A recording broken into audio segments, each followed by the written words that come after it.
Hello, I welcome you all once again to my channel Explore Education. I am Dr. Rashmi Singh, Assistant Professor, Department of Education, SS Khanna Girls Degree College, University of Allahabad. And this time I am going to discuss with you a very important topic, that is theories of intelligence. बहुत बहुत ज्यादा सवाल theories of intelligence से पूछे जाते हैं और आज जो theories मैं cover करूंगी वो है स्पीयरमैन, थॉर्नडाइक और गार्डनर, तीनों एक साथ. ओके, तो हमारे दिमाग में अक्सर ये सवाल आता होगा कि इंटेलिजेंस क्या है? क्या ये एक सिंगल कंस्ट्रक्ट है या एक सिंगल एबिलिटी है या बहुत सारी अलग-अलग एबिलिटीज का कॉम्बिनेशन है? इस सवाल पर 3 बड़े साइकोलॉजिस्ट स्पीयरमैन, थॉर्नडाइक और गार्डनर ने 3 बिल्कुल अलग-अलग जवाब दिए और तीनों ही मान्य भी हैं. अब तीनों थ्योरीज को एक साथ डेप्थ में समझने का प्रयास करेंगे. पहले तो व्हाई दिस टॉपिक मैटर्स, क्यों ये टॉपिक हमारे लिए खास है. इंटेलिजेंस थ्योरीज एजुकेशनल साइकोलॉजी का एक कोर हाई वेटेज टॉपिक है. नेट जेआरएफ में अलग अलग थ्योरीज इंडिविजुअली भी पूछे जाते हैं और कंपेयर करके भी.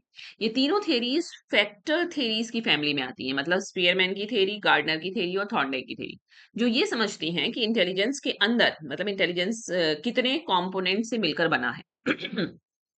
इन्हें समझने से आप आगे गिलफर्ड और थर्स्टन जैसी थेरीज को भी समझने में आपको लिए हेल्पफुल होगा.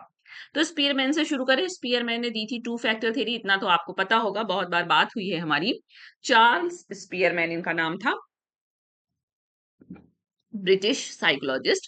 इन्होंने 1904 में ये थ्योरी दी. फैक्टर एनालिसिस नाम की स्टैटिस्टिकल टेक्निक यूज करके हम लोग पढ़ते हैं. हम लोग जब थ्योरी पढ़ते हैं इंटेलिजेंस की तो हम लोग फैक्टर एनालिसिस ऐसे पढ़ के निकल जाते हैं, ध्यान नहीं देते फैक्टर एनालिसिस क्या है. तो फैक्टर एनालिसिस की स्टैटिस्टिकल टेक्निक यूज करके चार्ल्स स्पीयरमैन ने 1904 में ये थ्योरी दी थी. उनका कोर आइडिया क्या था? कोर आइडिया था कि इंटेलिजेंस दो फैक्टर से मिलकर बना है. एक जी फैक्टर जो कि जनरल एबिलिटी है, इनेट है, आप उसको लेकर पैदा होते हैं, आप में इनबिल्ड है. और एस फैक्टर वो जो स्पेसिफिक एबिलिटी है जो आप सीखते हैं अपने जीवन में ट्रेनिंग के द्वारा.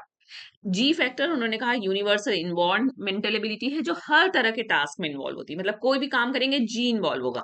लेकिन एस कौन सा इन्वॉल्व होगा? उस स्पेसिफिक काम के लिए जो स्पेसिफिक है.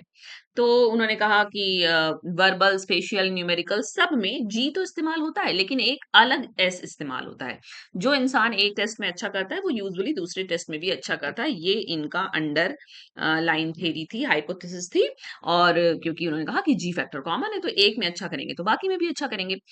तो एस फैक्टर उन्होंने क्या कहा? ये एक स्पेसिफिक एबिलिटी है जो सिर्फ एक पर्टिकुलर एक्टिविटी या एक टास्क के लिए होती है और एनवायरनमेंट से एक्वायर की जाती है ट्रेनिंग के द्वारा. सिंपल एग्जाम्पल, अगर एक स्टूडेंट जो अच्छा जी रखता है, जिसके पास जनरल मेंटल एबिलिटी है, अच्छी है, वो मैथ भी अच्छा करता है तो लैंग्वेज भी करता है, साइंस भी करता है, रीजनेबली अच्छा परफॉर्म करता है, लेकिन उसमें किसी एक सब्जेक्ट में एक्स्ट्रा स्पेसिफिक टैलेंट भी हो सकता है जो उसका एस फैक्टर होगा. तो अगर क्वेश्चन में जनरल मेंटल एबिलिटी जो सब टास्क में कॉमन है जैसा कुछ हो तो ये जी फैक्टर स्पीयरमैन की बात कर रहा है, आपको समझना होगा. हालांकि इसके क्रिटिक ये हुए कि कई लोग ऐसे हैं जो मैथ में बहुत अच्छे हैं, हिंदी में बहुत खराब है, तो उनका जी क्या है? और खुद ही ये जी प्लस एस नहीं बल्कि कई फैक्टर्स की बात कर रहे हैं. क्यों? क्योंकि कह रहे हैं कि हर स्पेसिफिक एबिलिटी में एक अलग एस लग रहा है. तो एक बार लग रहा है जी प्लस एस वन, एक में लग रहा है G plus S two, G plus S three, G plus S four, ऐसे इन न्यूमरस. तो हर बार G plus S one is एक अलग कॉम्बिनेशन बन जाएगा ना. है. तो थॉर्नडाइक थॉर्नडाइक हालांकि थॉर्नडाइक पहले पढ़ना चाहिए था, इन्होंने पहले दी थी अपनी थ्योरी. थॉर्नडाइक की थ्योरी मल्टी फैक्टर थ्योरी के नाम से जानी जाती है. एडवर्ड ली थॉर्नडाइक इनका नाम था, अमेरिकन साइकोलॉजिस्ट थे, कोलंबिया यूनिवर्सिटी के थे. स्पीयरमैन के बिल्कुल ऑपोजिट पोजीशन इन्होंने ली. उनका कोर आइडिया क्या था कि कोई भी जनरल एबिलिटी एग्जिस्ट नहीं करती. इन्होंने कहा इंटेलिजेंस बहुत सारी अलग अलग और इंडिपेंडेंट स्पेसिफिक एबिलिटीज का योग है. इसीलिए इसका नाम इन्होंने मल्टी फैक्टर थ्योरी दिया और इसे एनार्किक थ्योरी या एटोमिस्टिक थ्योरी भी कहा जाता है. तो ये पूछा जाए एनार्किक थ्योरी किसने दी, एटोमिस्टिक थ्योरी किसने दी, और आपको मल्टी फैक्टर पता हो तो भी आप थॉर्नडाइक पे टिक नहीं लगाएंगे अगर आपको पता ना हो तो ये आपको पता होना चाहिए. क्योंकि उन्होंने कहा कि इंटेलिजेंस को छोटे छोटे इंडिपेंडेंट एलिमेंट्स में तोड़ती है इनकी थ्योरी. तो थॉर्नडाइक के अकॉर्डिंग क्या है? हर मेंटल एक्टिविटी अपना अलग अलग सेट ऑफ एबिलिटीज यूज करती है, कोई कॉमन अंडरलाइन फैक्टर नहीं होता जो सबको जोड़ता हो, जैसा कि स्पीयरमैन कह रहे थे. इसलिए थॉर्नडाइक का मॉडल स्पीयरमैन के थ्योरी से एकदम ऑपोजिट एक्सट्रीम पर खड़ा है. एक तरफ एक कॉमन फैक्टर स्पीयरमैन कह रहे हैं, दूसरी तरफ बहुत सारे इंडिपेंडेंट फैक्टर्स ये थॉर्नडाइक कह रहे हैं. तो एग्जाम ट्रिक क्या है आपके लिए? अगर क्वेश्चन में पूछा जाए कि नो जनरल एबिलिटी एग्जिस्ट या न्यूमरस स्पेसिफिक इंडिपेंडेंट एबिलिटीज जैसा कुछ बताया जा रहा हो तो थॉर्नडाइक है उसका जवाब. गार्डनर गार्डनर क्या कह रहे हैं? थ्योरी ऑफ मल्टीपल इंटेलिजेंसेस बहुत पूछे जाने वाली थ्योरी और इंटरेस्टिंग भी है। हॉवर्ड गार्डनर ने 1983, मतलब बहुत पुरानी भी नहीं है ये थ्योरी, मेरे पैदाइश के बाद की है, मैं ये थ्योरी प्रपोज की। मॉडर्न इंटेलिजेंस थ्योरीज में सबसे ज्यादा एजुकेशन में यूज होने वाली थ्योरी। उनका कोर आइडिया क्या था कि इंटेलिजेंस एक सिंगल एंटिटी नहीं है, बल्कि 8 या 9, हालांकि और बढ़ गया, इन पे काम चलता रहेगा तो वो बढ़ता रहेगा, अलग अलग इंडिपेंडेंट इंटेलिजेंसेस होती हैं और हर इंसान में ये अलग अलग मात्रा में होती है, मतलब किसी में कम किसी में ज्यादा। कौन सी 9 इंटेलिजेंसेस का इन्होंने बात की? लिंग्विस्टिक, याद करना पड़ेगा आपको। लॉजिकल मैथमेटिकल, जिसमें आप लॉजिक और मैथमेटिक्स की एबिलिटी आएगी। स्पेशियल, मतलब बॉडी, स्पेस से रिलेटेड, मतलब डायमेंशन से रिलेटेड। बॉडीली काइनेस्थेटिक, जिसमें आप जिम्नास्ट होते हैं जो। म्यूजिकल। इंटरपर्सनल, यानी कि दूसरे व्यक्तियों के संग आपके कैसे रिलेशनशिप है। इंट्रापर्सनल, यानी आप खुद को कितना बेहतर समझते हैं। नेचुरलिस्टिक, यानी आप प्रकृति को कैसे लेते हैं। और बाद में उन्होंने एग्जिस्टेंशियल भी इसमें यूज किया, है ना, जिसमें आप मतलब अस्तित्व की बातें, रहस्य की बातें, फिलोसफी की बातें करते हैं।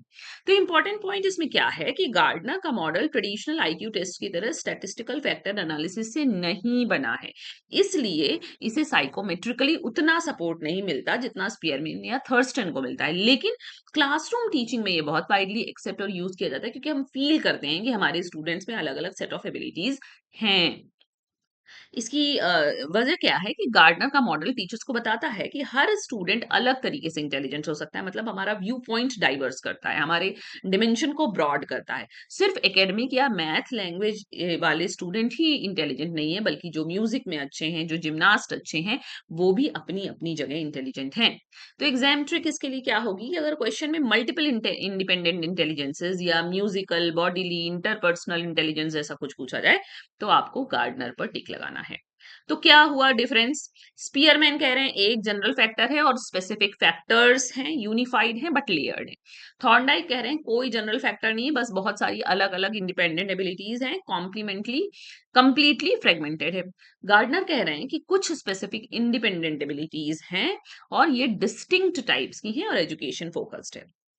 तो सिंपल ट्रिक क्या हुई? स्पीयरमैन क्या है? G+S। थॉर्नडाइक क्या है? बहुत सारे S। और नो G। और गार्डनर कह रहे हैं 9 इंटेलिजेंसेस हैं, क्लासरूम में यूज होती हैं। अगर हम इसको क्विकली रिकैप करें तो स्पीयरमैन की 1904 की theory, 2 factor theory, G+S। Thorndike की मल्टी फैक्टर एनार्किक थ्योरी, कोई G फैक्टर नहीं और बहुत सारी इंडिपेंडेंट एबिलिटीज। गार्डनर की 1983 की theory, multiple intelligences, 9-10 distinct intelligences और क्लासरूम में वाइडली यूज्ड। तो हमको ये एक और खास बात रखना याद रखना है कि स्पीयरमैन और Thorndike statistical factor analytical analysis based theories हैं, लेकिन गार्डनर ने इस तरीके की कोई स्टैटिस्टिकल एनालिसिस यूज नहीं की, लेकिन एजुकेशन प्रैक्टिस बेस्ड इनकी थ्योरी है।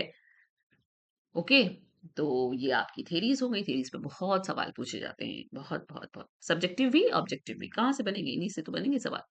तो अगर आपको ये थ्योरीज क्लियर हो गई हो तो आप कमेंट सेक्शन में लिख सकते हैं कि यस, अब थ्योरीज क्लियर हैं। और अगला एपिसोड होगा, बहुत इंपॉर्टेंट टॉपिक है, वो भी इंटरेस्टिंग भी है, programmed instruction, linear versus branching.